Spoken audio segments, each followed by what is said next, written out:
הסיפור של תמר ועדה, חכמה מתוקה כמותי נמר. זה הסיפור של תמר האלופה, כולנו יודעים שהיא הכי יפה. זה הסיפור של תמר ועדה, חכמה מתוקה כמותי נמר.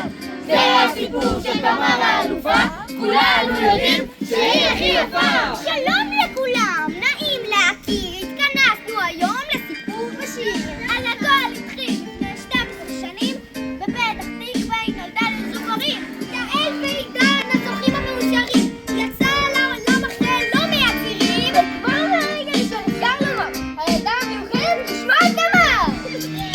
זה הסיפור של תמר ועדה, חכמה מתוקה כמותי נמר. זה הסיפור של תמר האלופה, כולנו יודעים שהיא הכי יפה. זה הסיפור של תמר ועדה, חכמה מתוקה כמותי נמר. זה הסיפור של תמר האלופה, כולנו יודעים שהיא הכי יפה. ולב טהור, ילדה שמפזרת לכולם אור. חכמה, מצחיקה ויפה כמו חלום, ושהיא רוקדת, כולם עומדים דום. שחקנית מלידה מאפרת ברמה, כולם יודעים שזו ילדה שדה. תמר, תמר, המלך אמר, התחילה את הספר והופ הוא נגמר. זה הסיפור של תמר ועדה, חכמה מצחיקה כמותי נמר. זה הסיפור של תמר האלופה, כולנו יודעים שהיא הכי יפה. זה הסיפור של תמר ועדה, חכמה מתוקה כמותי נמר.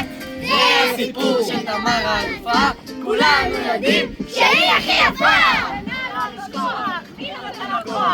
האחים המתוקים ברחו במוח, ליה, רות היפה החמודה, נדבי הקטן שפותר כל חיבה! לסיום סיומת! נזכיר ונאמר, ברור לכולם שהחלטנו במה, הגענו לסוף והשיר הזה נגמר. המסר חשוב הוא שאין כמו תמר! אין כמו תמר! אין כמו תמר! אין כמו תמר!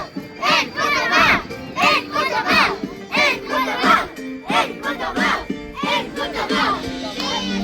של תמר ועדה, חכמה מתוקה כמותי נמר. זה הסיפור של תמר האלופה, כולנו יודעים שהיא הכי יפה!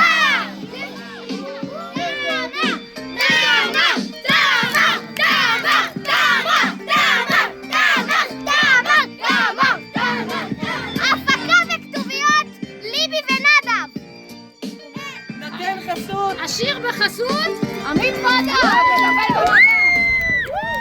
אין כמו תמר! אין כמו תמר! אין כמו תמר! אין כמו תמר! אין כמו תמר! אין כמו תמר! לא.